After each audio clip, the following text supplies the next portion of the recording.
We just saw that new promo debut. Did you enjoy filming that, putting all the USA gear on and doing all that stuff? I felt ridiculous. You know what? We did that here. I went in a dressing room. I put that on. Right as I was coming out, Fedor must have been walking in because it was like he took one look at me and laughed. I hung my head like a doofus and walked away. So no, I didn't really like it, and I haven't seen that movie in a very long time. I thought I was dressed as Rocky. It turns out I was dressed as another guy who dies fighting a Russian.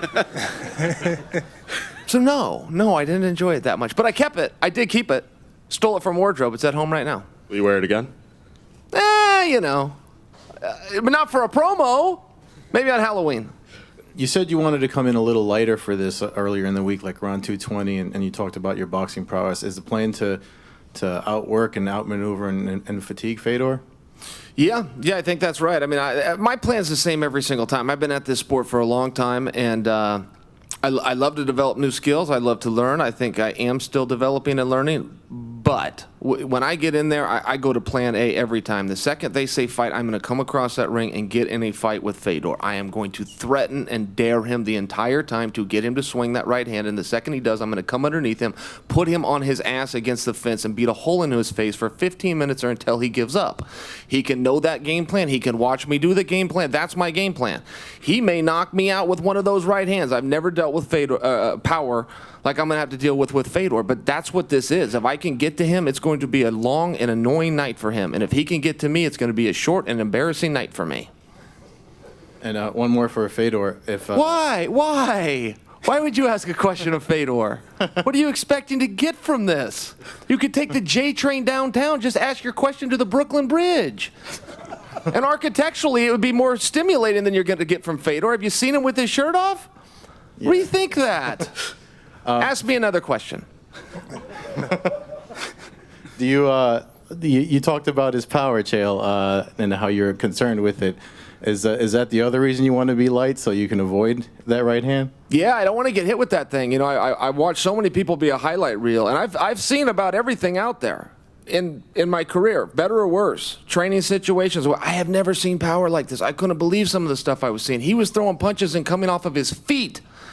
He was doing that on ground and pound. He was hitting guys, and his knees were coming up off the ground. I can't even duplicate it. I don't know how the human body does it. I mean that as a big compliment. But, yeah, that's on my mind. He's got some power.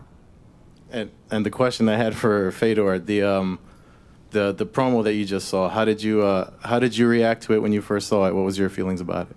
Я еще не видел ролик. I haven't watched it yet. I haven't seen it yet. Well, I did warn you. In fairness. When you were kind of on your, away from the sport and retired and everything, and you said you weren't coming back and weren't going to fight anymore, how truly did you mean that at the time? Did you ever feel like you would be back here on this type of platform fighting in these type of marquee major fights? I meant it for about 2 weeks. I really did, and it couldn't have been more boring.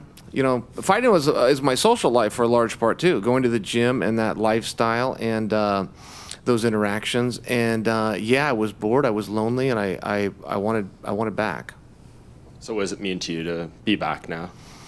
Well, I'm very happy to be back. I mean, some of the guys that I looked up to in the sport, it wasn't just about accomplishments, but use Randy Couture by example. I really admired how he had an ability to extend his career, or Dan Henderson, or Matt Lindland.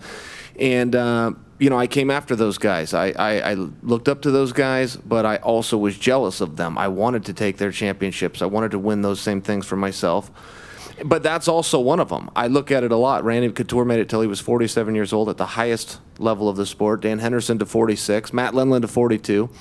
And I'm chasing them. I think that it's a real skill. I think that it's a lot of discipline, a lot of focus, a lot of mental to stay involved with this for this long. And if you can do it at the highest level, then play on.